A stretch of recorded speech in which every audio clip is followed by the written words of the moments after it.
Welcome to another episode of RELICS Radio. This is a family-friendly show, so the entire family can join us as we talk metal detecting, relic, and treasure hunting. You can also call into the show at 270-495-0315 or join in the chat and post any comments or questions you might have. RELICS Radio is also now syndicated on the Cutting Edge Radio Network and is broadcast around the world. You're listening to RELICS Radio of Southern Kentucky and Middle Tennessee.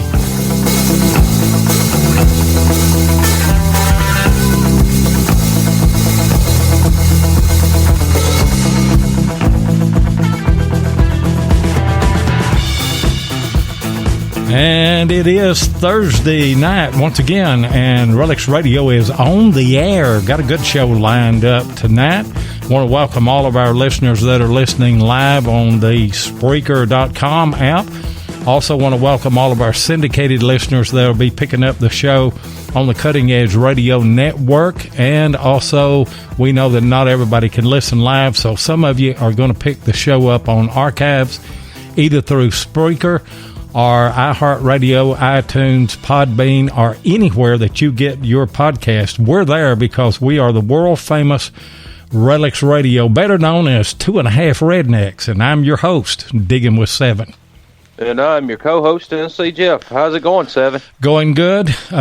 Missed you last week, and again, condolences on the loss of your family. You were in everybody's prayers last week on the show. Well, thank you very much. And then, of course, I want to go ahead and say thank you very much, everybody, all of our listeners, for the prayers and thoughts is what got us through it. And, of course, if you don't mind, say a little prayer for my dad. I mean, he's lost his wife, his companion, his best friend for 48 years. So, I mean, it's going to sink in one of these days, and it's going to be rough on him. So, but I appreciate all the prayers and thoughts. Well, you know, the Bible says that whenever two people are joined together, they become one flesh, and it is true.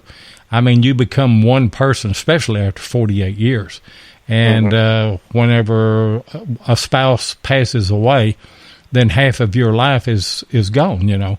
And it's I can't imagine. I hope that I never have to go through it, and I don't want Raina to go through it. But I guess one of us will, unless by chance, you know, we both go at the same time. But anyway, our thoughts and prayers are with your dad and with you and with the entire family. But it's good to have you back tonight. We're gonna have us a great time tonight, ain't we? No, we sure are. I'm glad to be back too. I'm glad to get some kind of normal life going again. So yeah. And I know that you haven't hunted any, but maybe here shortly we can all get together and go hunting and get your mind off of everything, you know, all of this bad stuff, and kind of push it out. You know, that's the only way that you can push away the bad stuff is fill yourself up with good things, you know, and I know a good hunt, and you find something other good, and it'd make you feel better.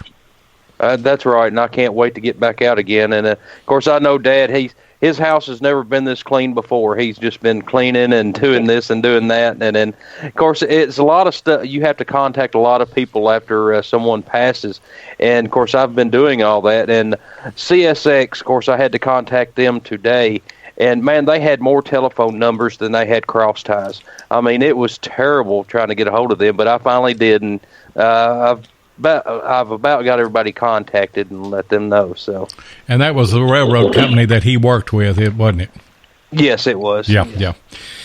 Well, again, our thoughts and prayers with you. I did get out Tuesday. Got out with Tim Henderson and Ron Reed, and bird dog, and we hunted an undisclosed river in an undisclosed section of Middle Tennessee, and took the hookah rigs out there, and old Tim, he got him a bucket lister.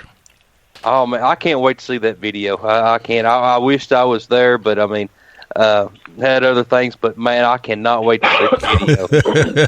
Well, my detector went out. It was doing bad whenever I first got in the water, making a lot of noise, and I think it flooded. But eventually, it just got a kind of a threshold going, just squealing, and it was unusable. And so I just kind of quit. And then Ron told me, said, I think Chris brought an extra AT Pro, and I think it's in Tim's boat. So I walked off upstream to go back to Tim because he'd kind of hung back. He had found a pocket in the river, and he was working it with a hookah. So I went back up there. He was in sight. We could see him, but I walked back up there, and as I was coming up, he said, man, I found a pocket here. Said, I found all kind of lead. Said, I found 3 or 4 Civil War bullets. And he said, I got another bullet signal right here. And so I just turned on my GoPro and started filming. He came up, he said, I ain't believing it. I think I just found a U.S. belt plate. and you'll see it when you see the video. It was priceless, but couldn't have happened to a better guy.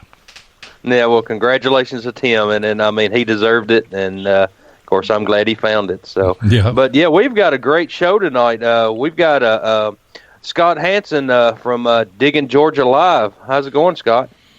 Hey, going well, guys. Thanks for having me on. Hey, welcome to the show, Scott.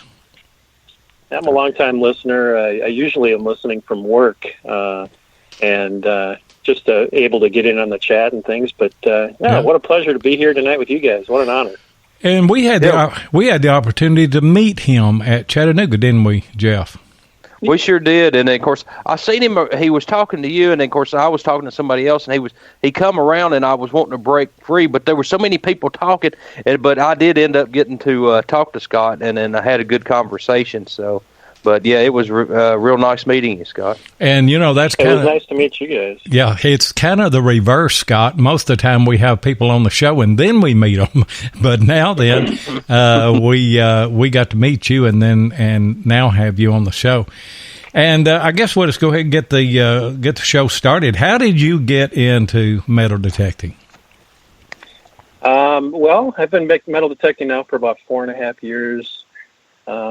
I have always kind of had the itch to be a treasure hunter at heart, and I started watching a lot of YouTube videos. I think I subscribed to over 130 channels right now, and guys like Aqua Chigger and Nugget Noggin, of course, you guys.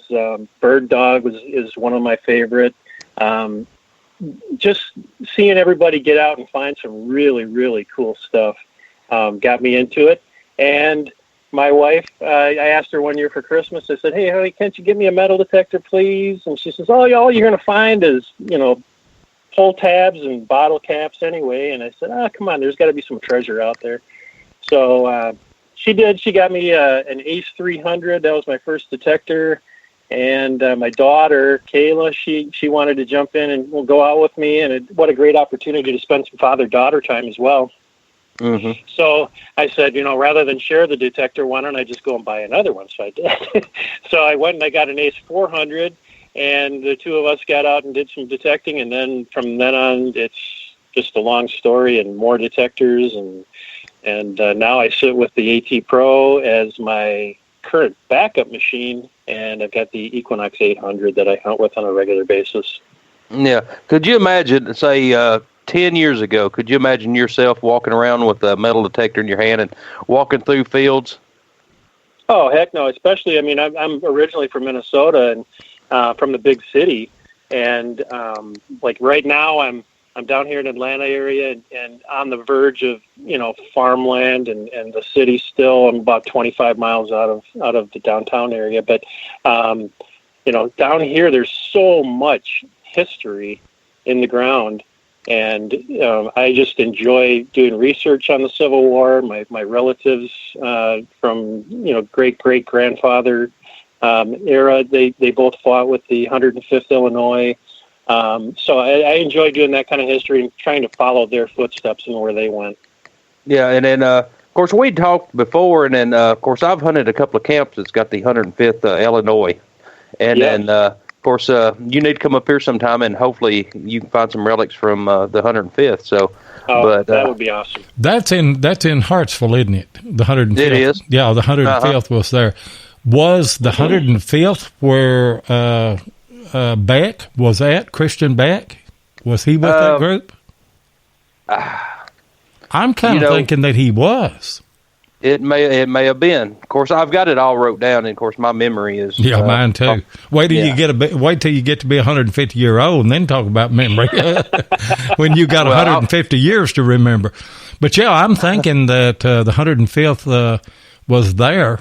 I may be wrong on that, but man, wouldn't that be something to be able to find something, and you couldn't specifically tie it to your relatives unless it had a name on it or something.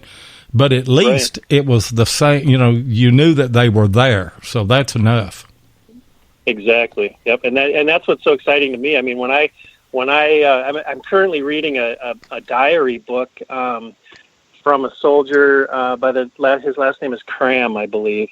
The book is titled, Soldiering with Sherman. And they talk so much in the early stages about how long they were camped in the Gallatin area in Tennessee. And when I saw that Jeff is from that, general area, I kind of put two and two together. And one night I messaged him. I said, "Hey, you're from this area," and he did. He told me. He said, "I've dug relics from the 105th." I was like, "Oh my goodness!" So, and then a lot of them were stationed up around South Tunnel, up above.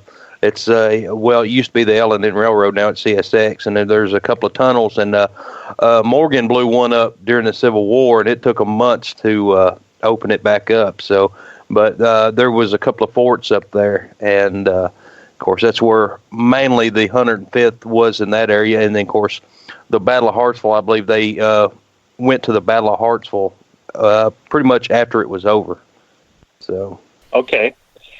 Yeah, when we were up at the Relic Show in Chattanooga, I wanted to maybe, if we had some time, stop over to the Lookout Mountain area there, which is not too far from there, because part of the book talks about a good time that they had spent there along the cliffs of Lookout Mountain and camped as well. So, and see, that's pretty neat. You see these photos in these books during the Civil War, and then you can go there right now and see the same rocks and the formations and everything, and you can stand in the same spot a Civil War soldier stood, and that's pretty. Isn't that is so cool? It is amazing. That it just gives you cold chills to be able to say, that I'm in the same area that these guys were when they were fighting, and all those many miles away from home and all that. That they were homesick. Some of them were scared. Right. Some of them were mad. And just a lot of emotions that would flood through their mind, at the time, and just try to imagine what it was like, cold weather, hot weather, rainy weather. I mean, they just went through so much, on both sides. Yep. Dennis Grettencourt, he just put on there the 105th was formed in my hometown. So that's awesome. Pretty neat. Yeah. It's a small world, guys. It really is. It is. I mean, and, I'm from the north, and of course down here in the south. I was always thinking maybe we should get together with a bunch of guys from both sides that all metal detect and kind of put together our own little relic battle. Hey, that sounds like a plan. I do that every time I hunt with Jeff, but we fight all the time. Yeah, I miss our little fights. We've got to get back out soon. Yeah, we do. And I did it to Mark Hoover too, but Jeff's a big kidder. I'll be digging a hole, and one day I'm down digging a hole, and I'm actually filming, and a golf ball hits. I thought it was going to go in the hole. It didn't, but I looked back, and Jeff threw it, and he back there just grinning like a possum eating sardines, And but yeah, it sure is. It's a lot of fun. Hey guys, let's take a commercial break, and we'll be right back. We are very excited to announce that Kellyco Metal Detectors is now the major sponsor of RELICS Radio. Kellyco Metal Detectors has provided customers with the best metal detectors and accessories for over 60 years, and they offer the largest selection and best deals on metal detectors guaranteed. Kellyco Metal Detectors features only the very best of treasure hunting equipment that'll help you find coins, rings, jewelry, and relics both on land and underwater. From gold pans to metal detectors, they carry the hottest selling products on the market.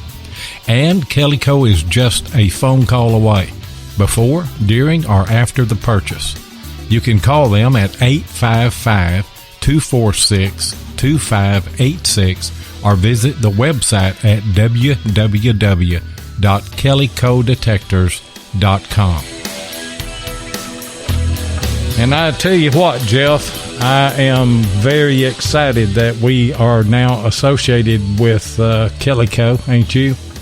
Oh, I sure am. I can't wait to see what the future holds. I mean, it's a big deal. I mean, I'm really excited about it. Now, I never thought two rednecks with a metal detector would be affiliates with one of the world's largest detector company in the world. So, I mean, imagine that. And, not only are they our sponsors, but we're partners with them as well. We are affiliates with them. And by the way, I've stuck it on the RELICS Radio Facebook group page and also on Diggin with 7 page. If you buy something there, now there are qualifying purchases, and some dealers do not recognize it. But when you go to check out, if you've got a discount code box there, and if you just type SEVEN 7 or RELICS Radio, all one word, you're going to get 10% discount on whatever that you buy.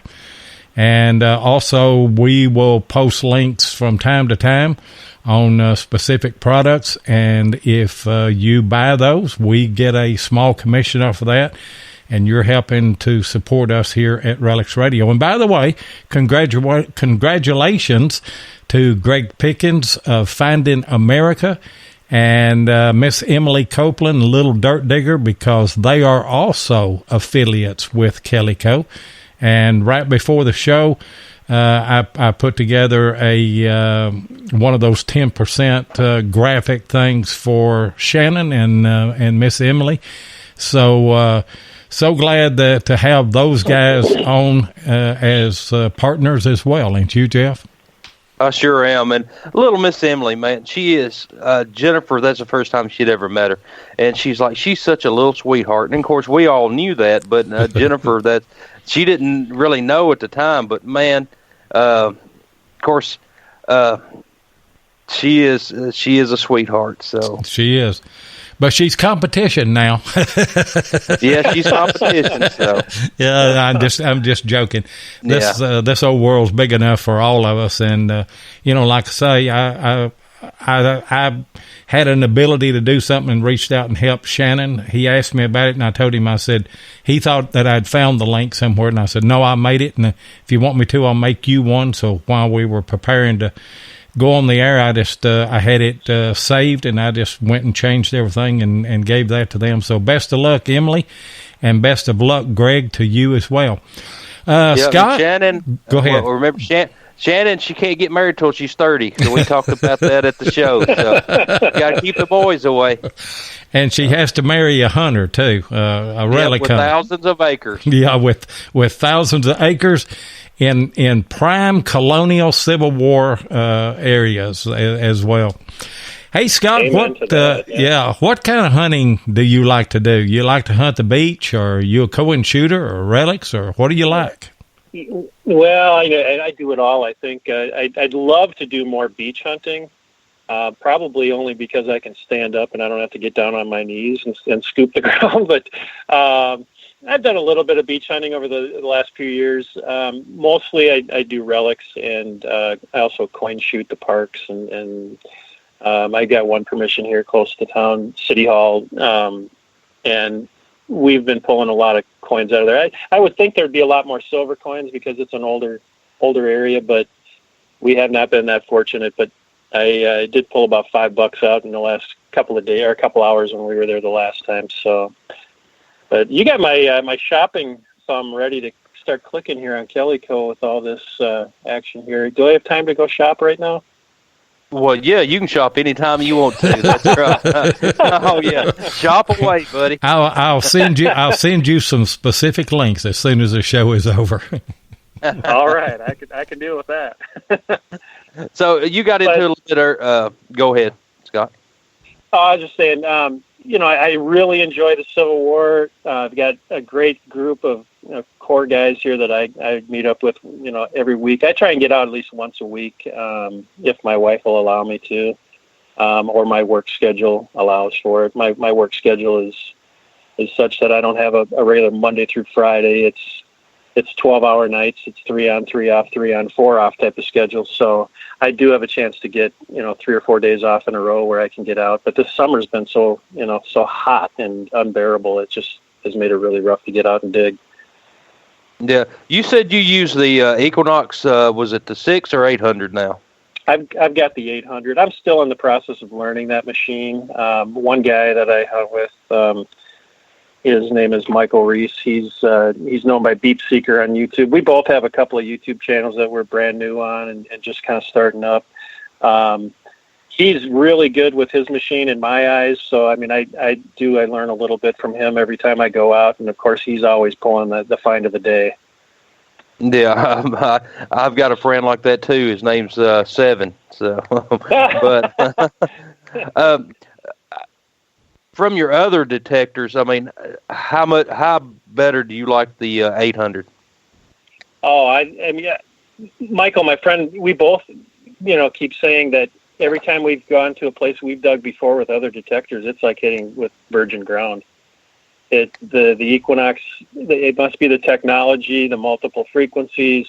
It is. You find targets there that you've swept over before, but you never had found with the other detectors. So, yeah. Well, what settings do you run? Do you have them in your head? Well, I had initially started tweaking the settings on my machine until I got to the Relic show, and I talked to Deb from MineLab, and she kind of opened my eyes, and she says you really don't have to do that much alteration to your settings. I was trying to tweak the iron bias and all of that, and I really truly don't understand the iron bias totally, but now that she kind of shed some light on it, I just went ahead and did a factory preset on it. And the last time I went out digging, I was pulling coins everywhere. Wow, that's they were pretty just bringing up like crazy. So yeah, I've just kind of gone with her guideline right now. And as I learn the machine more, of course, I know I'll be able to adjust some of those settings. Yeah, well, she does know the machine, so maybe I run mine at iron bias 1. And then, of course, I realized when it was at 0, so a lot of the square nails they had a good signal. They would ring up like coins, right. And then I went to iron bias 1, and then it kind of stopped that. So, and the thing, and I go ahead, Lloyd. Well, the thing that I like about the Equinox is, and I like it better for a cleanup machine. Whenever I first hit a site, or if I'm scouting, I like the AT Pro. But then, and I really don't like the Equinox for scouting, although it does a good job. But I can hear the iron a lot better because Jeff and I are more comfortable with an AT Pro because we've used them since they came out. And we know what the ground is saying. We know what a site's saying.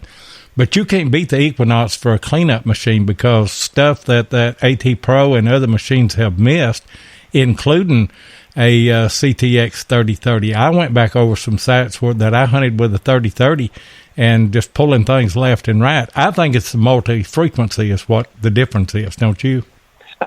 I do too, yep. And if they would stop coming out with machines every other week, then I may be able to learn the Equinox the way I know the AT Pro. So, yeah, before you start itching to get another detector all about because it's coming out the next week. So yeah, I know how that goes. Well, I'm in a dilemma right now because a guy that came and hunted with me back earlier in the summer sent me a XPDS manual or book that Andy Sabbath, is that how you say his last name, that he wrote on that? So it's kind of got me wanting to try an XP now. But yeah, you can have too many detectors and not be fluent with any of them, I guess. But go ahead. I was going to say that you mentioned the XPDS. One of my friends that I hunt with, his name is Robert Wyatt. We hunt, every once in a while. He's a big relic hunter, loves the Civil War history.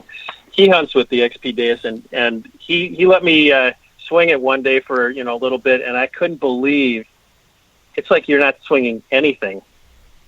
I know it. There's virtually like nothing. There's no weight there at all. I could swing that machine all day, but of course it's got a whole nother learning curve as well.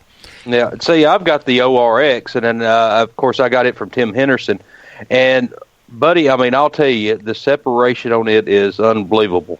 And I have went over spots that we've pounded pretty hard with other machines, and I mean, it's really unbelievable, the separation. Now, I really like it. So, and then the weight is, I think it's about 1.5 pounds. It feels like it. I haven't weighed it exactly. So it's really light. I tell you what, you swing that big old GPX for a little while, and then you pick up even an Equinox 600, and you think you're just shaking a stick out there is all you're doing. But they are light and they are fast, and there's a lot to say about that. And I haven't really done a lot of water hunting with mine. I've got to send my one AT Pro back and get it fixed because it got drowned. But I think I'm going to take the Equinox this weekend whenever I go and just kind of see how it works out for me. Yeah, have you had your Equinox underwater yet? Me? Are you talking to me? Either one of you. Go ahead, Scott. I did take my Equinox 800 to the beach over the 4th of July weekend down to Florida. My nephew was in town, and we went. We hit a few beaches. We started in Tybee one afternoon, and then that night we drove down to St. Augustine. We did a beach hunt at night there, and then the following morning we went a little bit further south down to Daytona. So we hit 3 beaches in 2 days and 900 miles. And yeah, I had it in the water. I didn't go too deep because I don't have the waterproof headphones. So I think I, maybe got up to maybe knee deep is all. But I have not submerged it yet, other than just hosing it off with the garden hose after I get done. What about you, Seb? No, well, yeah, I've had mine in the water. I had it in the water a little bit at the lake. I don't have any waterproof headphones, and I don't know if you can just put the thing in the water without any headphones. Of course, if it goes underwater, you can't hear it. That's the problem, even with right. AT Pro. And I guess I probably need to get a set for it. You're using the Z-Link wireless on your AT Pro. You like it? I do. I love it. In fact, one of the guys I hunt with, I let him use it one day, and he's like, "Wow, this is great," because he's so used to having a wire, attached to the machine and having to whip his headphones off every time he goes down to dig a target. But I love the Z-Link system, even including the pinpointer. It's a great system. Oh, yeah, it pairs with a pinpointer, doesn't it? Yes, it does, yeah. Well, man, that'd be neat. In fact, I actually won one of those complete setups from Garrett with the find of the month. I was hunting with Michael Reese. He's on here. He was just saying, in his opinion, he likes the AT Pro for relics better than the Equinox. But he took me to one of his locations. I think it was the first time we actually met up. And swung together. I had the AT Pro with me, and I hadn't found anything at the first site we were at, and so we went to this park, and it's got a lot of history, and we had been talking to another fellow that is a good acquaintance of ours, who's a Civil War historian locally here, and we turned the detectors on, and I started walking over where Michael was, and I hit a signal. It was an 86, and I figured, I'm going to be digging a clad quarter here, so I started digging it and got down about 4 inches deep, and out pops this rectangular piece of brass. Well, I flipped it over, and it ended up. At first, I didn't even know what it was. I had to take a picture and call my historian buddy, and of course he says, you dug a $9,000 belt plate, and I'm like, oh no, please. So it ended up being it was post Civil War after I got it looked at by the professionals and things, because I didn't really know what I had. But it was a Georgia State SEAL officer's sword belt plate. It made American Digger magazine as well. But Vaughn Garrett was nice enough to me that month, and ended up giving me a whole Z-Link system. And then I felt so honored to be able to dig something like that out of the ground. And I felt bad for Michael that he brought me to his hot spot, and all of a sudden the first time we're out, I dig this great relic. And so I got him a pinpointer as well, and because he was in need of a pinpointer at the time. So that was a beautiful plate. It really was. And then I would have probably had a heart attack just seeing. I mean, post-war or not, I would have loved it. So yeah. And then the following week, I went back there, and I got a really deep signal. It ended up being under a rock, and the rock was about the size of a small loaf of bread. Well, underneath this rock was a sheet brass plate, and it looked to me like it was in the process of maybe being made into a belt plate, but one of the corners, it was perfectly rectangular, but one of the corners had just been in the process of being cut off at like a 45-degree angle. And I brought it, to the show. I showed Butch Holcomb, and he thought that it was probably in the process of being manufactured into a plate. Wow. Hey, guys, we need to take another commercial break. Be right back in a moment. T-shirts are a perfect way to get your brand recognized, whether you're talking about a business, a club, a sports team, your YouTube channel, or whatever. But you may have asked, where can I get quality, affordable shirts on demand? Well, I'm glad you asked. RELICS Radio uses DetectTees.com for all of our T-shirts, long sleeve shirts, and hoodies. That's DetectTees.com. Ken and Mark Guthrie make quality shirts that last, they ship quick, and best of all, they're affordable. So if you need customized apparel, then go to DetectTees.com and be sure and tell them that RELICS Radio sent you. Great guys over at DetectTees.com, Ken and Mark Guthrie. Now they have the cooling towels as well. And those are the trick right now in this summer heat and everything. But I tell you, really are. I tell you another shirt that they made, and the guys sent me one from Virginia History Detectors. It is absolutely beautiful, a great shirt. And these guys have just started a Facebook group page, and I linked that on RELICS Radio, and I linked it on Diggin with 7. And invited a lot of people to go over and join that group. And so I would like for you to do that. And those guys reached out to me today or yesterday, I think yesterday, and they said they wanted to give one of those shirts away tonight. And then they got some koozies that you put your Pepsi-Cola or your Coca-Cola or whatever in, and keeps those cool. They're going to give a T-shirt tonight and 2 koozies. But we got a trivia question. And that trivia question is this: what personal connection do I have with this group, Virginia History Detectors? First person that can answer that, you're the winner of a VHD T-shirt and 2 of those koozies. That's cool, ain't it, Jeff? It really is. I mean, and of course, I would love to have one myself, but and also, Scott, of course, my boss just texted me and said that we were going to send you a cooling towel also. So, can you get it here by morning? You have to talk to Mark Hoover about that one. Of course, he's in New York. I don't think that's going to happen. Dang, maybe I could hook him up and get him to Atlanta. Maybe we could get that cooling towel by morning. Oh, man. Mark Hoover said, "Be more specific." Be more what? Specific. Oh, specific about what? About where to go or something like that? Oh, man, we got one. You got one? Yep. Detecting Smiths, Milam Buckle. That is right. That is right. Michael Holbrook, good friend of mine. We met on the Friendly Metal Detecting Forum a number of years ago, and we began to share some things back and forth, and I found a tram, and he was really interested in it, wanted to find one, and we talked one night.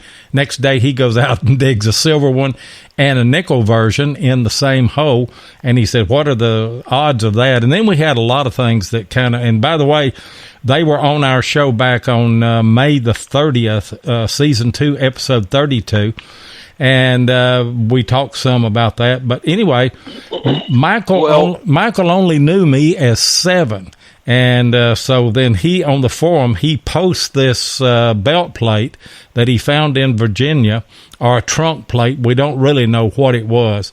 Probably went on a trunk, I guess, but it had William Milam on it. And so I had done some research, and I knew that my great-great-grandfather was served there in Virginia.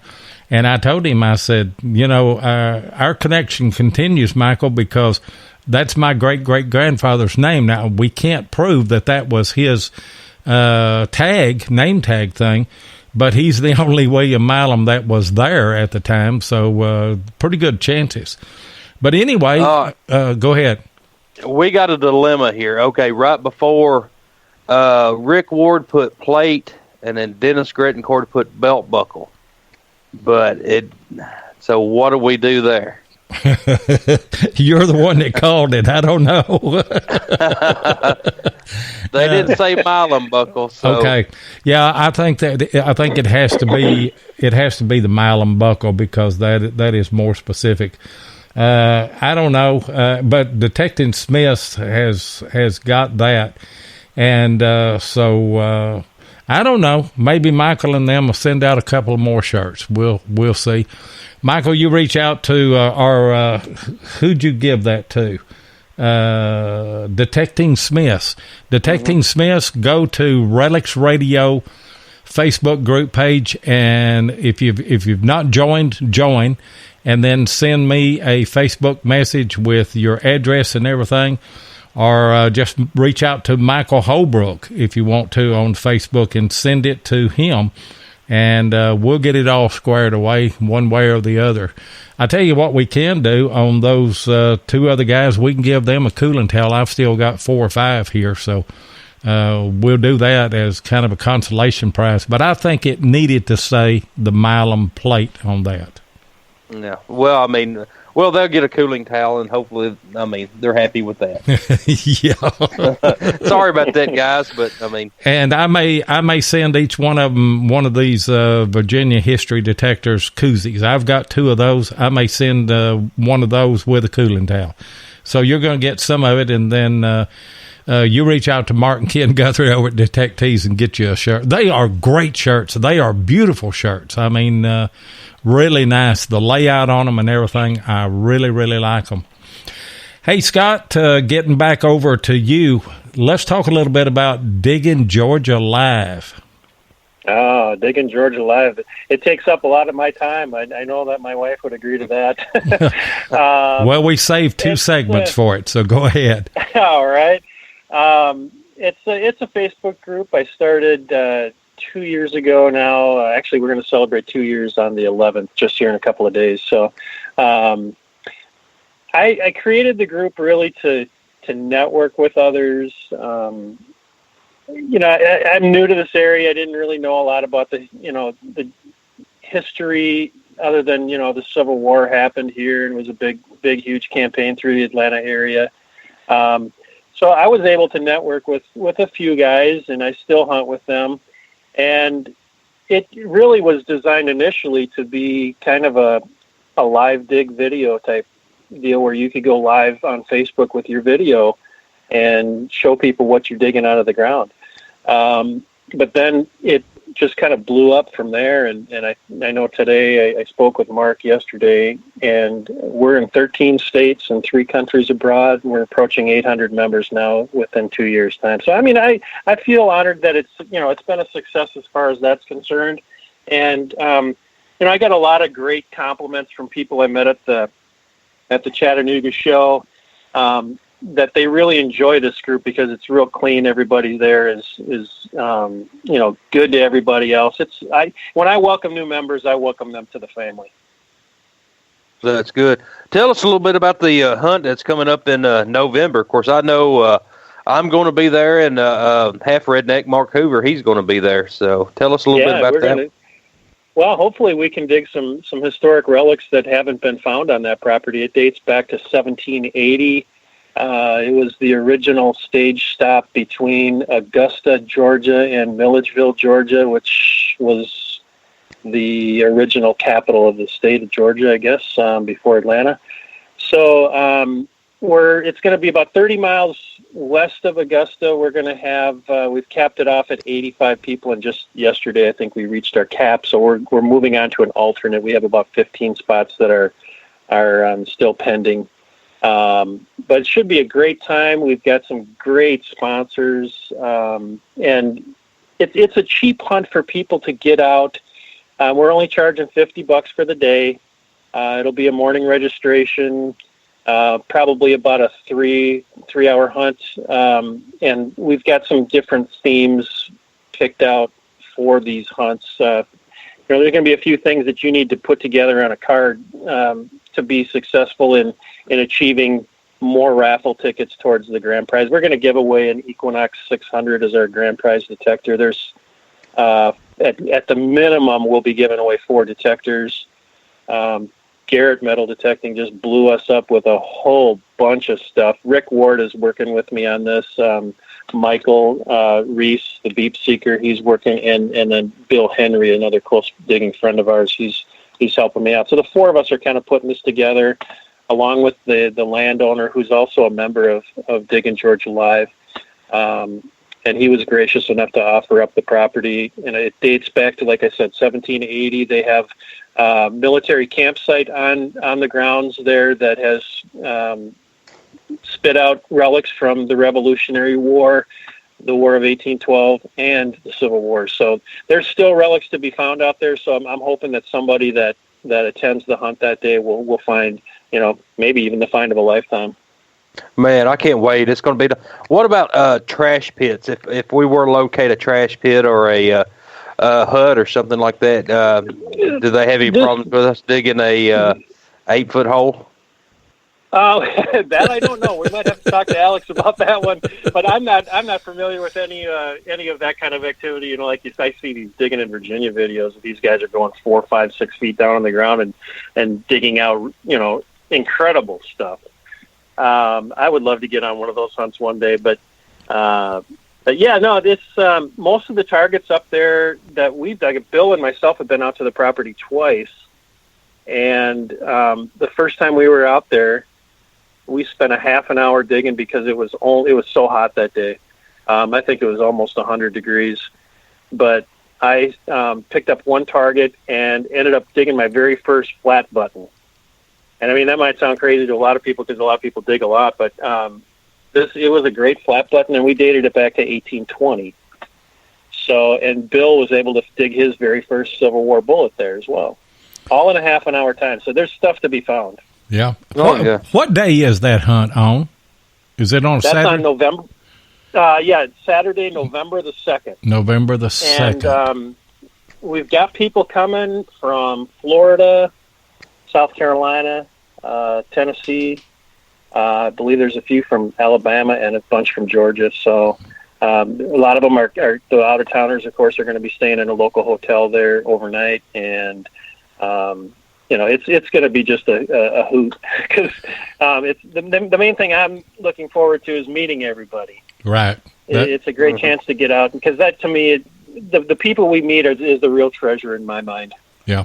And you say it's a 3-hour hunt. What time does it start, and what time are you expecting the hunt to be over then? Well, I'd like people to start arriving around 8:30 in the morning to get everybody registered, give them their registration packets, tell them, what the guidelines are going to be for the day. And we'll go through that. And then we're going to have also, there's going to be a great barbecue lunch provided. And after the lunch, of course, all the prizes.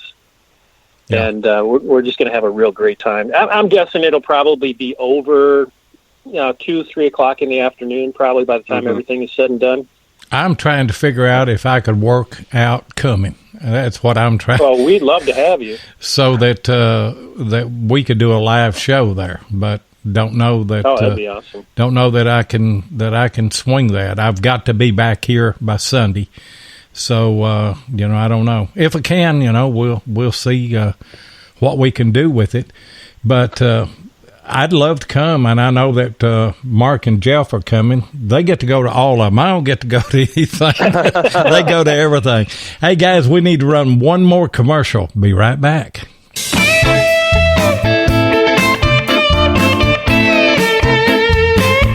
If you want to keep up with what's going on in the metal detecting world, then you need to be a subscriber to American Digger Magazine. Butch and Anita Holcomb are the publishers of the magazine and have won awards for 3 straight years for being the best digger magazine on the market. American Digger Magazine is available in both print and digital formats, so no matter where you live in the world, you can enjoy the latest happenings in the hobby. You can get in touch with American Digger Magazine by going to americandigger.com or give them a call at 770-362-8671. And be sure and tell them that you heard it on RELICS Radio. And by the way, guys, I am the producer of the American Digger Relic Roundup every Monday night at 9 o'clock Eastern with Butch Holcomb, Jeff Lupert, and myself. So come over and join us right here on Spreaker.com every Monday night. How many sponsors do you guys have at this show, Scott? Right now we've got 3 on board. Of course, Garrett, they were so generous to us. Rick Ward has all of the prizes that Garrett has supplied us with. I've been speaking with someone from Mine Lab as well, that Debbie was able to hook me up with. And we'll be getting a metal detector from them, as well as another prize package of lots of, hats and gloves and that kind of stuff. And then a lady, actually, you mentioned an author of a book earlier, Loy. Right. I don't have the name of this person down, but Mark Hoover shed some light on it. His wife, Charlene, I believe is her first name.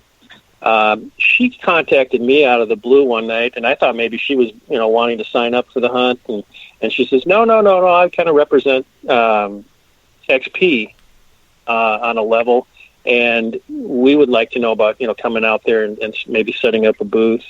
And she's going to, at the minimum, send us some items to give away as prizes as well. There you go, Mark. Thank you. Charlene Sabish. Yeah. And that's Andy's wife, the one that writes all the how to books, and I got his book on the XP Deus. I don't have an XP Deus. XP, if you're listening, send me a Deus, and I'll do a review on it and work it out. But he's done that, and Mind Lab Machines, just a lot of them. I mean, he's a very knowledgeable guy. Wow, coming there to set up a booth. Are you guys looking for more sponsors? Well, we would welcome anybody out there who's looking to promote. One of my digging buddies is a dealer. Of course, I bought some stuff from him for the hunt, and I've bought a whole bunch of stuff off of eBay. Every dollar that comes in on this hunt is going back out for prizes and targets and the food and everything. So we're not making any money on it. It's like I said, it's the people and the fellowship and just getting out there and having some fun. There's not going to be any reason why one person will leave that day without taking something home with them. Right now, I think we have over 300 individual prize items that we've accumulated. So there's going to be a lot of prizes that are going to go out that day. I seen on the Facebook post, I guess it was yesterday or today, you've got some Andre pencils and some relic boxes where you can keep your relics. Yeah, those Riker cases. Yes. Yeah, I purchased those actually at the Relic show up in Chattanooga. I was buying a bunch of bullets up there from another person, so I got a bunch of those. We're going to put in the ground for targets, and I had $60 in my wallet, and I said, I'm going to go over and talk to these guys that sell the relic cases, because I have some myself, and I really like them. And I went over there and I said, listen, I got $60 in my pocket. What can you do for me? And you saw the picture. He came through for me. And there's a whole bunch. I mean, I don't know, Jeff, what do you think? Maybe there was 20, 25 cases there?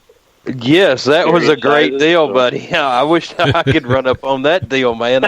You done good. So that was great. Guess, I don't know. Maybe the salesman in me. I guess I don't know. I really wasn't never a salesman per se, but I was able to sell the hunt to him, and he was gracious enough to hook us up with a whole bunch of great prizes. So, and I seen Mark Hoover put in there whenever I asked, "Are you looking for more sponsors?" He said, "Kelly Co, are you listening?" It'd be a good opportunity for them to good opportunity for them to step up. I didn't mean to cut you off, Jeff. Go ahead. I was going to say, Rick Ward, Michael Reese, and Bill Henry. They are the ones helping you with this. Yeah, those three are my go-to guys, and then as well as the landowner, he's kind of a consultant as well for us, and we appreciate all the help he's giving us. In fact, I don't know, Loy, if you've got Rick. We talked earlier; he was going to be calling in. We've discussed an idea that only the two of us and Michael and Bill know about it as well. But if he's out there on the telephone, he wanted to tell about his great idea, just because this is kind of around the holiday season, just prior to Thanksgiving. So right. I don't know if is he on there? No, he isn't right now, but we'll open the phone lines up. Yeah, let's go. 270-495-0315. But I'll tell you what, just taking a wild guess, Rick Ward's got it on speed dial. So he told me yesterday that when I call, Lloyd knows it's me, and he answers, hi, Rick.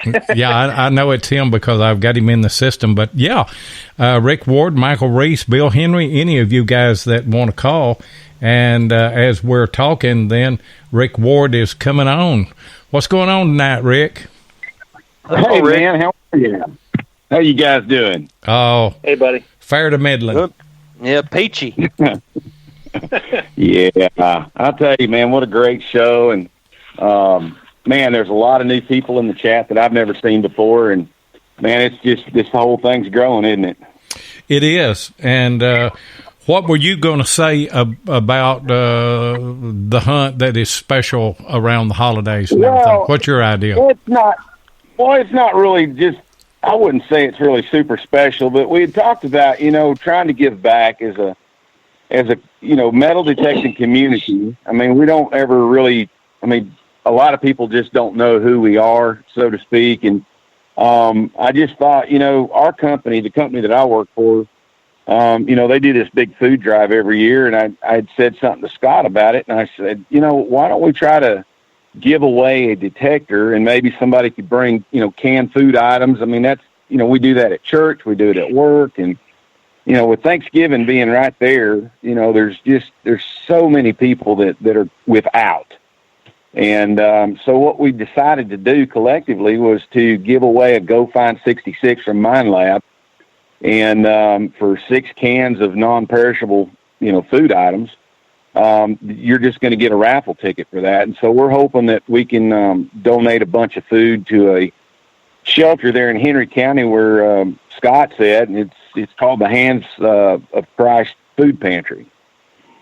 And so we just thought maybe that would be a pretty neat, maybe a bonus, if you will. And then Scott can give that away in the name of the Georgia relic hunting, Diggin Georgia Live. So, that's kind of what we were kind of thinking.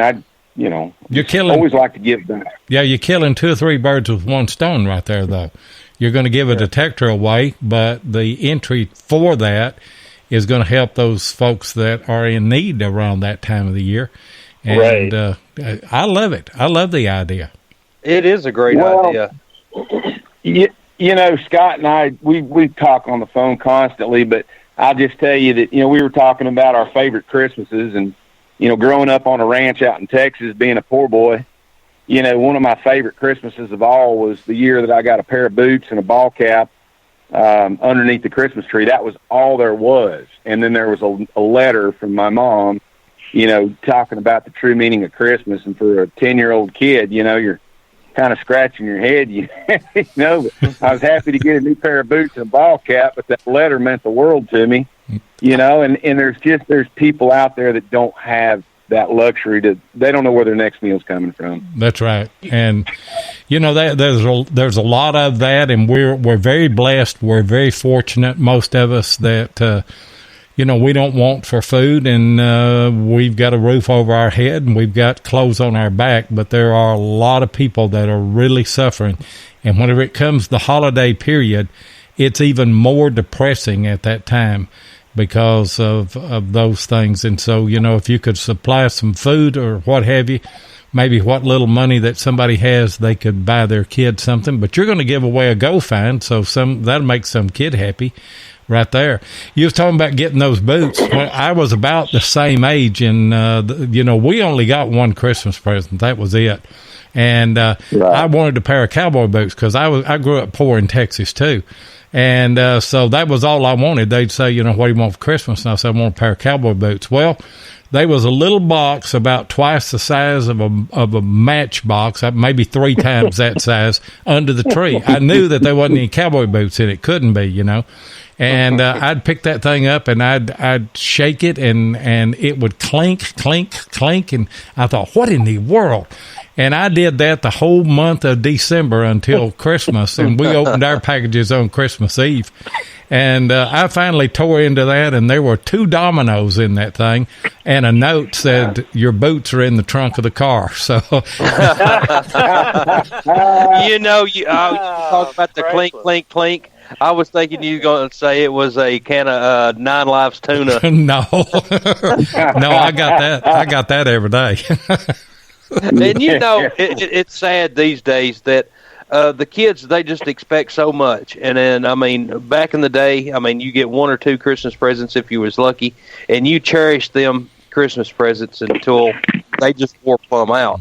But now they just expect everything. So, you know, and I've got to brag on my family. I know this isn't the Rick Ward show, but my kids from the time they were born, my wife and I mean, of course, when you first get married, you don't have any money, and you're lucky to have a little bit, but we never spent more than $25 per child. We had 3 children, but we never spent more than $25 per kid for Christmas. And our kids actually go out and look for stuff to buy for other children. I mean, I think we just kind of planted that seed in our kids, and they're always thinking about other people. And so I was always so grateful for that deal there. I tell you what we do. I tell you what we do with our grandkids. We did it with our kids, but we do it with our grandkids now. And we can't spend much money on them because we got 100 of them, you know. So, but we take our grandchildren to Walmart 2 or 3 weeks before Christmas, and they've always got an angel tree there. And we let each one of our grandkids pick a name off of the angel tree. And then if it's a boy or a girl, and then we take them to the back and let them pick out an item, a gift for those people. And then we tell them, you know, these people are unfortunate right now. They may not have a job or something, you know, and they're not going to have a Christmas. You're going to allow this young person to have a Christmas. I think it makes them appreciate what they get all the more, don't you? You bet it does. You bet it does. And you know, and I mean, that's our future. And if we can kind of instill some of that, you know, thinking of other people and learn, you know, teach our kids how to be kind to others and pay it forward. I mean, you know, here's a stupid example, but I was at a gas station the other day, and they have hand dipped ice cream, and it was hot, and I wanted some ice cream. This girl in front of me, I guess they rang it up and she didn't have enough money. And I just told the cashier, I said, I'm buying ice cream, put it on mine. And she looked at me like, she didn't know what to say. And I said, ma'am, I said, it's not a big deal. It's just ice cream. I want you to enjoy it. And I mean, it made that woman's day. And so for whatever reason she might have had in her life, I mean, that just made her maybe pay it forward to somebody. Yeah. So random acts of kindness help everybody. So that's what it's all about. Yep. Yeah. Scott, you got a good fella here partnered up with you on this, don't you? I do. I tell you, I got 3 of them that are helping me out. And I've never personally detected with Rick, but he's a heck of a guy, and we're grateful to have him on board. And I'm happy that he came up with this great idea.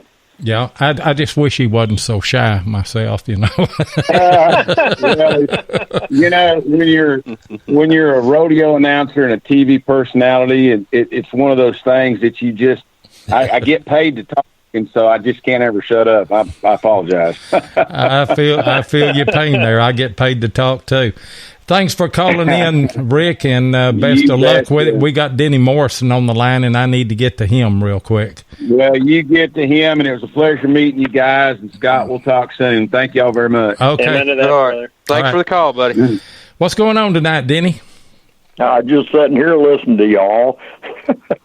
Scott, I put on here for lawyer Jeff to ask you, but make sure you do some Facebook videos of your hunt. Be neat to see what's going on, and maybe boys can have another one sometime. That'll help promote another one. Yeah, absolutely. Thanks for calling in. And that is one of our ideas. I wanted to maybe go live because that was kind of the purpose of the whole group, Diggin Georgia Live. But the internet signal out in the sticks where we're going to be is not the greatest on my phone system. So, but Rick is going to be out there. Myself, I know Michael will be out in the field with people. We're not going to hunt. So we're going to be out there with our cameras. We'll be filming some stuff for both all of our YouTube channels, of course, and we'll put it on the Facebook group as well. And I'm going to bring my drone out and fly it overhead and that'll be cool. Get some cool shots from above as well. So, if you were west and a little bit south yet, you could be in Fort Gordon, Georgia. I'm not familiar with that area. Yeah, that's not too far from Augusta. That's where I was stationed in the 60s. Let's go hunt there. You could, because it's most of it's torn out now. Yep, pretty cool place. Well, at least it's not underneath a Walmart parking lot. Yeah. No. Well, there's a bunch of stuff under parking lots now, under blacktop. There's no doubt about that. Yes, there is. You ever get to Clark Hill Lake? No, I can't say that I have. That's let's see, I can't remember which way it is now, but I've been there. Pretty nice lake, clear as a bell. I found a watch there. It was I forget what kind of a watch it was, and I took it to Vietnam. It was running great, and I thought it got dirty and it wasn't running too well, so I sent it into the Gooks. And when I got back, there was one jewel left in it, and it didn't last very long after that. But I found it there at Clark Field. Yep, it was pretty cool. I don't know if Michael Reese or Bill Henry are listening, but if you guys are, we'd love to have you guys call in and chime in on this Diggin Georgia Live as well. The number is 270-495-0315. Put it in the chat there. Well, Jeff just did put it in the chat. 270-495-0315. We're looking for Michael Reese or Bill Henry wanted to call in if you guys are there. And Mark's trying to get Rick to put a bull in the field during the seated hunt. So we don't need any bulls. I was going to say there's a whole slew of little goats that keep the grass nice and cut for us. So, but they'll be out there. I don't know how the bull would like to mess with about 20 or 30 goats. But. A bull likes about 20 or 30 guys. Trust me. Oh yeah. Well, they like me. They left everybody else alone, but that one bull, he was trying to get me. I don't know. Oh man. I told him not to act stupid, and I guess as soon as he heard that, he was after me. We'll have to make sure that Mark Hoover has a red shirt on that day. Yep, we need to Well, do if that. Mark's there, make sure you don't have any water nearby because he likes to go swimming in the water with his cell phone. Well, yeah, we don't want that. There is water nearby, too. We've got another caller on. It says unknown person. I don't have any numbers or anything. Who we got? This is Michael Reed. Hey. I'll see you. Hey, Michael. Hey, Michael. I'll see you Hey, I later. wanted to comment earlier, but See you, Denny. I don't have the best signal where I'm at, so I'll try to work with you guys. Okay. Why don't you talk about the concept of the hunt and what you think about it as well? Yeah, I'm really excited. I've been hunting for about 9 years, and Scott started the group up. I mean, that's kind of how I've met everybody. I didn't really have anybody to hunt with before. My only hunting partner in the past, he was older, and he passed away, so it's been really nice, having some folks to hunt with, and Scott's great, and Dale and everybody. I've got quite a few people. So it's going to be great getting there and being able to meet a whole lot more people out there. So, the spot we're going to hunt sounds great, and we got a lot of good pieces there, and there's going to be lots of things we can potentially find that's left out there. So, just the community in the metal detecting field is just a wonderful thing. So, really looking forward to it. Yeah, it really is. How many did you say it was capped off at? 85. We're capped off at 85. There's 14 or 15 folks that still have not confirmed, so they're on a pending list right now. Our deadline is October the 15th, so that gives us a couple of weeks to, if we have to get some straggling targets or prizes that we want to buy,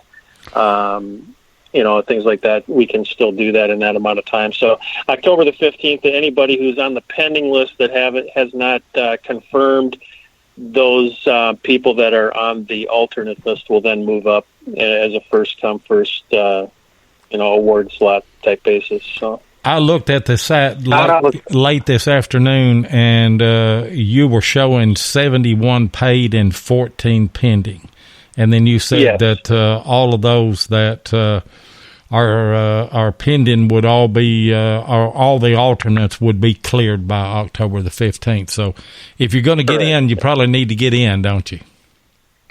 Yeah, I would say now is the time, at least, to get on that alternate list, because at the worst case, for those people that are on the pending, we're going to award 14 more spots. So if you're not on the alternate list right now or within the next couple of weeks, it's going to be rough. Yeah. So, and this is our first time attempting something like this. In fact, I can tell you, I've never personally been to a seated hunt. I've always wanted to go to one. Next year, I want to go to that the big Garrett one out in Texas.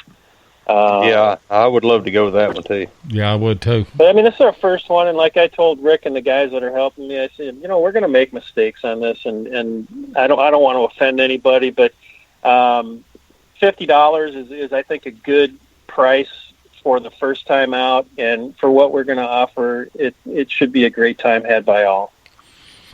And you're talking about the signal, and yeah, Michael, your phone was kind of cutting out, but we do appreciate you calling in, and yes, sir. Best of luck with the hunt and everything.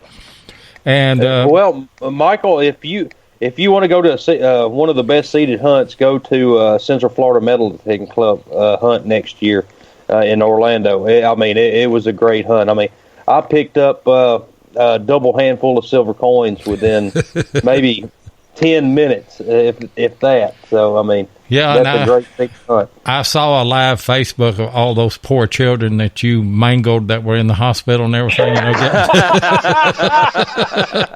Getting to them. I'm just joking. Jeff wouldn't do anything like that. And yeah, Michael's. I thought you serious. No. Michael's already dropped off there. Okay. Great to have him call in. I wish his signal had been a little bit better. And you're talking about the signal is not good at that place. Maybe I might drive up on a Friday or something other. Maybe we could do a live show on Friday night from the motel somewhere there. That's what we do in Diggin in Virginia. and then I might just drive over to the hunt or something other the next day, and then drive back on Saturday. That might work. And we'd love to have you. Now, what city are you close to there? What town? Where would people be staying? The hotel.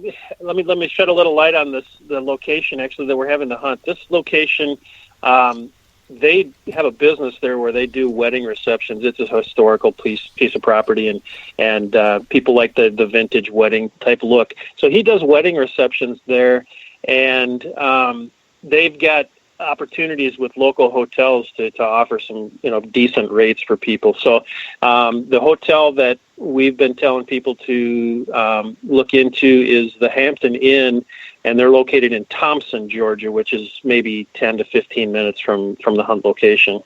But the hunt location will be in Warrenton, Georgia. Sounds good. Yeah, I think it's like maybe a little over 5 hours from me, so maybe 6 hours for you. So yeah, well, that's not. So you're going to get on the road at like 3 o'clock in the morning, then? Me? No, Jeff. Oh no, I'm just going to come down and stay the night. Yeah, I'm not driving that far and then hunt. So no, we've drove those long trips over to Virginia and over to South Carolina and did shows there. And I tell you what, they will wear you completely out. I can't imagine driving all that way and then jumping out and hunting. And then driving back home. Those. Yeah, those DIV hunts, I would love to get in on one of those, but I'm a big guy. I don't think I could hoof it for 8 or 9 hours during the day, metal detecting on open land like that where it's fields and all. I'd be good for maybe an hour or two, but it would take a lot out of me, I know. Well, you should have been at the New York Hill 2 years ago. That killed a bunch of guys that were in shape, and me and poor old Butch Holcomb, we had to take 3 or 4 breaks going up that hill, I tell you. And when I got up there, I didn't want to come down until late that afternoon because I wasn't climbing back up. One climb a day, right. That was all I wanted to do then. Yeah, there was a poor guy got up there and his detector messed up, and he just got right at the top of the hill, and then he had to turn right around and go back down to his truck. He blew a coil, didn't he? Yeah, he did. Yeah. And I'll never go back up there unless I'm in my truck. I mean, I'm not. No, there's no way I could walk that far again. Yeah, give me a 4-wheeler and racks to haul on my gear, and I'll be all right. Yeah. I tell you what, guys, I may try to do that. I may try to drive up on Friday, and then if we can make arrangements in a conference room or something that has good Wi-Fi, we could do a live show and have a bunch of you guys gather up on a Friday night there and do the show, and then I could drive over and at least look the place over if I didn't hunt any, And we sure would like to have you. And one thing I want to add too is to tell at least Jeff and Mark, guys, this place is haunted. It doesn't bother me any. I'll just scare the ghost away. Tell us. It's not 5 Mile Holler, but it's a neat little story. Well, tell us. Tell us about that. Well, the first time we went out and met with the landowner, we were kind of closing up our day's conversation and meeting with him, and he says, this place is haunted. And I was kind of wondering about it with all the historic story to the whole place there. And he told me the story was he and his wife were sitting at the dining room table, and they have a window right there to the back kind of yard area. And they both saw something pass in front of the window, and they did one of these, double take type things and looked at each other, and they, one looked at the other and said, "What did you see?" And the other one said, "Well, I know what I saw. What did you see?" And his wife says, "I saw a little blonde boy." So Alex, the landowner, he got up and he ran to the back door there and looked out, and their backyard is kind of cut up into different garden sections. So, I mean, it's not a straight shot right through. So anybody that would have run through there would have been having to go through a maze, basically. So they kind of thought maybe it was, someone from the past. And come to find out later, they have a Thanksgiving feast with all their family and friends And that day, there was a car parked out in front of the house, which is right on the road. I mean, there can't be much more than 10 to 15 feet out of the front door, and you're on the road. There was a car parked out there, and it ended up being a retired minister that was there, and they got to chatting. And come to find out, the minister used to live in the house when he was a kid back in the 1950s. And Alex invited them for their Thanksgiving afternoon there, and they got to chatting later. And the minister had asked him, have you noticed anything strange around the house? And he says, yeah, well, we have. And he enlightened the current landowner, Alex, a little bit more on the story. But there was a little boy, and I've got the photo. You might have seen it, Jeff, on the exclusive page for the hunt. But there's a headstone. We went out to the cemetery and found this little boy's grave, and he was about 2.5 years old. And this minister had seen him as well from when he was a little kid. So it's kind of a neat story. So when you're out there digging, you might get a little tug or something on your arm, and but it's kind of an interesting story. And I'm going to be spending the night out there, so I think I'm going to set the GoPro up in the room that I'm going to be sleeping in. So if I catch any ghosts, throwing me up against the ceiling and things like that, we'll know who it is. Yeah, I can't wait to see that. And I'm okay with it. If I start seeing stuff floating through the air without somebody holding it, then that's when, I've got to go. Yeah. And Rick Ward said the Ghostbusters are coming to the hunt. Yeah, who are we going to call, right? That's right. Yeah, going to call the Ghostbusters.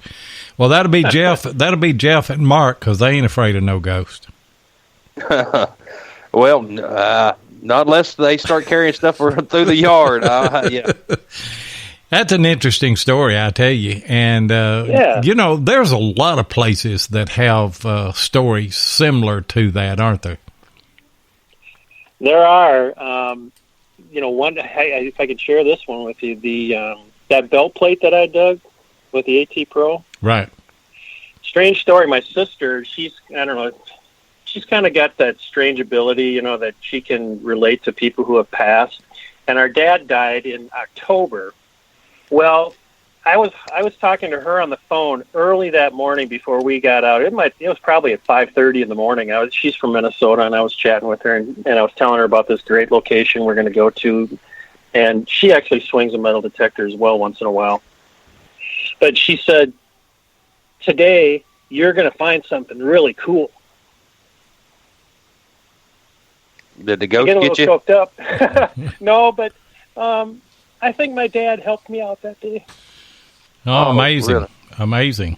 That is amazing. And I can tell that you got emotional over that, and as you should, A lot of things like that happen to us that we really can't explain, but it just goes with the territory, I guess, It really, really does, yeah.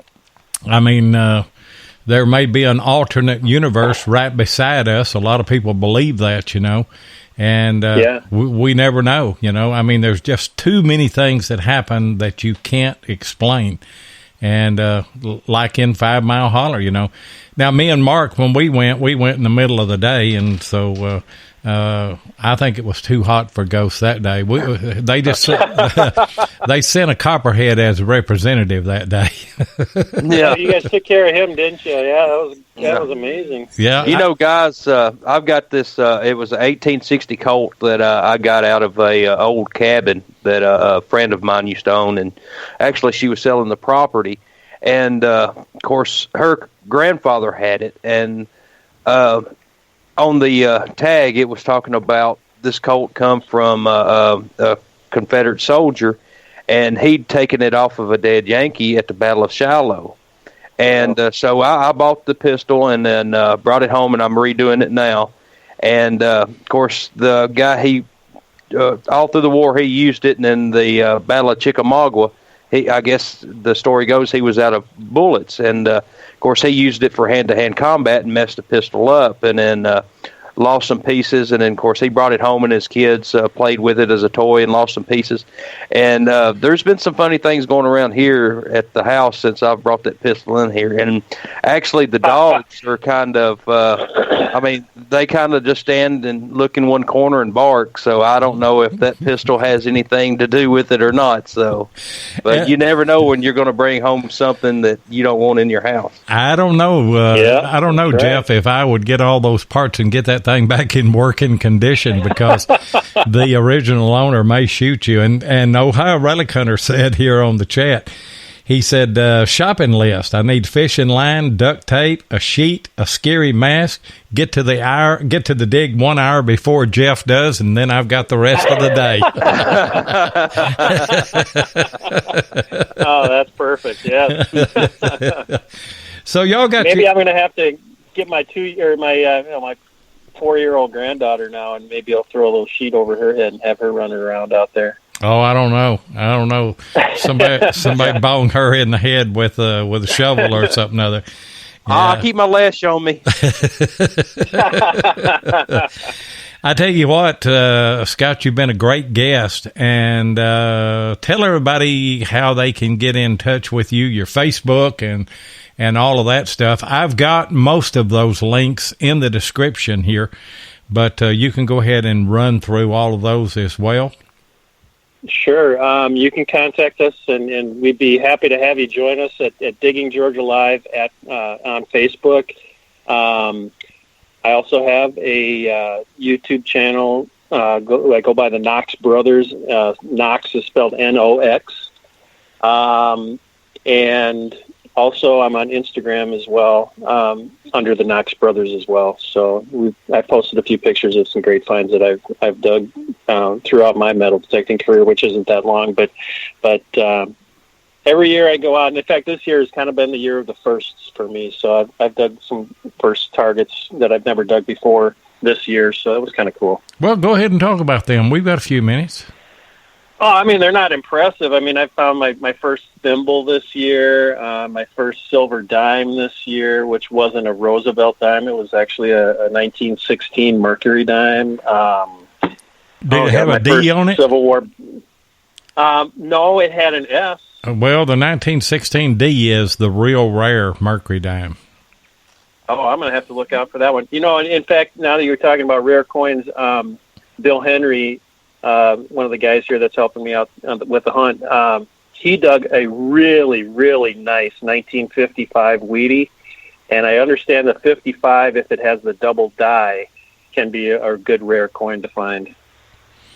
I don't know. I just I'm not a coin hunter. I'll take them, but I don't study those enough to know. But right.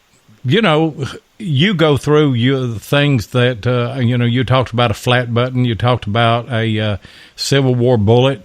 Yeah, to a lot of people that we dig a lot of flat buttons, we dig a lot of Civil War bullets. But I tell you what, I'm still as excited whenever I dig one of those. And we have people that listen to the show, and they think, that you have to dig a Civil War belt buckle or something other, to have something that is worthy of mention. You don't. I mean, there are a lot of really, really nice things that you can get excited about to dig, aren't they? Oh, yes, for sure. I also found a gold ring this year, so 10-karat gold with a diamond in it. So I was really happy to find that. I found that with the Equinox. Yeah, man, that's a great find. But like Seven said, I mean, it's either Civil War bullet's a great find. If it makes you happy and gets you excited when you pull it out of the ground, that is a find worth finding. There you go. Amen to that. And each of those relics that you find, I like to, when I get it home and I'm sitting here, I like to just kind of hold it up to my ear and listen. Listen for that story it's going to tell you, because every relic you dig out of the ground has a story to tell. Well, if they go to talking to you, you may be in trouble. It'll be another show all in its own. Yes, it will.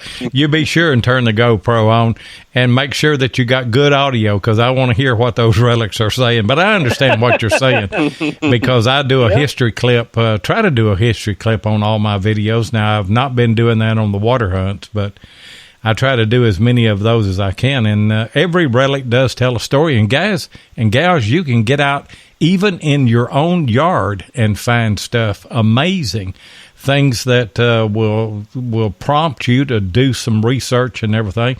And finding the history of stuff, that's what it's all about, isn't it, Scott? It is. It really is. Yeah. Even if you find an old rusty fork in the ground, it's it's got a story to tell too. Yeah. Who was the last person to hold it? What was on that fork when they put it in their mouth? Yeah. Just every time Jeff finds a spoon or a fork, he found a big spoon one time.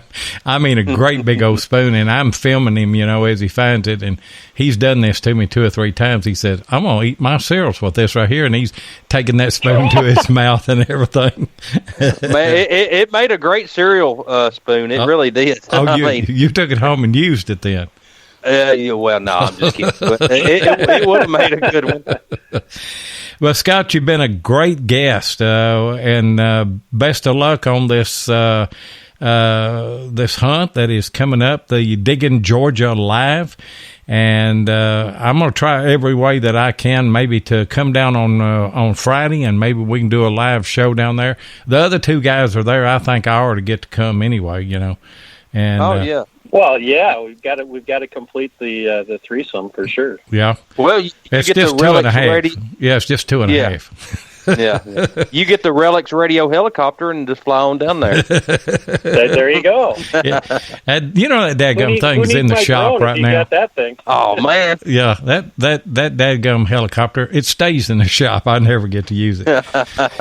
But I'll let you say your final thoughts there, Scott, and then I'll jump over to Jeff and we'll close the show out. And then you just hang on the line and we'll say our goodbyes when we close the show out. Sure. Well, I just appreciate the opportunity for you guys to invite me to share my story and the story of my group on Facebook. We welcome anybody to come out and join us. It's a great family, and I'm really anxious to meet everybody that will be at the show or at the hunt in November. And it's just going to be a great time. We will have some video of the prizes and the hunt in general as well to post on the Facebook group, so all those that can't make it will be able to share in the excitement as well. So, but no, thanks a lot, guys, for having me on tonight. Thank you for coming on. Go ahead, Jeff. Yeah, thank you very much for being on, Scott. I mean, we've had a great time, and thanks to all of our listeners. And then thanks for everybody in the chat. And then, of course, I just wanted to say, keep an eye out on these pictures after November, after the hunt, and see if you see a ghost or whatever. You never know. Yeah, that's right. You never know. And thanks, everybody there. Yeah, and just keep checking Facebook and make sure everybody comes back home, too. Right. Okay. Hey, guys, we do appreciate you joining us this week, and we want you to come back next week. Our guest is going to be Sean McGinnis. He is the CEO of Calico, and as you know, they have just become our major sponsor, and so we're looking forward to that show and getting to talk to him. And once again, a big congratulations to Greg Pickens of Finding America and Miss Emily Copeland, the Little Dirt Digger, because they are now affiliated with Calico as well. And if you guys like podcasts like this, be sure and check out Beyond Sight and Sound with Josh Kimball every Sunday night and Wednesday night at 8 o'clock. All Metal Mode with Mike Hare and Gypsy Jules is on Monday night at 8 o'clock Eastern. American Digger Relic Roundup with Butch Holcomb, Jeff Lupert, and myself. We're on Monday night at 9 o'clock Eastern. Hardcore Metal Detecting with our friends Derek Asklar and Craig Talley are on Thursday night and Saturday night at 8 o'clock Eastern. And they're also doing a morning show at 7 a.m., and I think that's on Monday, Wednesday, and Friday. You'll just have to check their page here on Spreaker. But they're having a 30-minute show some mornings. And then XP Team USA with Dave Kimball and Grant Hanson are on every other Friday night at 8 o'clock Eastern. And as I said, me and Jeff will be right back here with RELICS Radio next Thursday night, 8 o'clock Eastern. We'll see you then.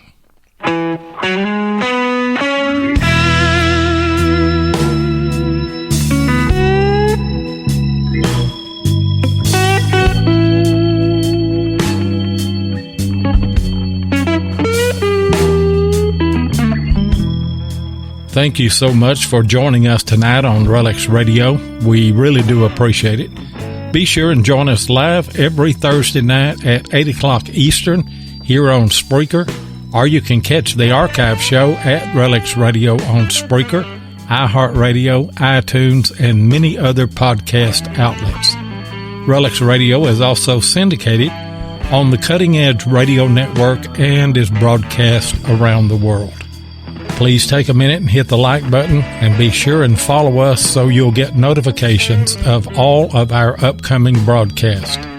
You can also find us on YouTube at Diggin with 7 or Tennessee Jeff, or you can check us out on our RELICS Radio Facebook group page or Adventures in History on Facebook. If you'd like to get in touch with us, then send an email to relicsradio@outlook.com. We'd love to hear from you. We hope that you'll join us next Thursday night, and until then, get out there and dig some history.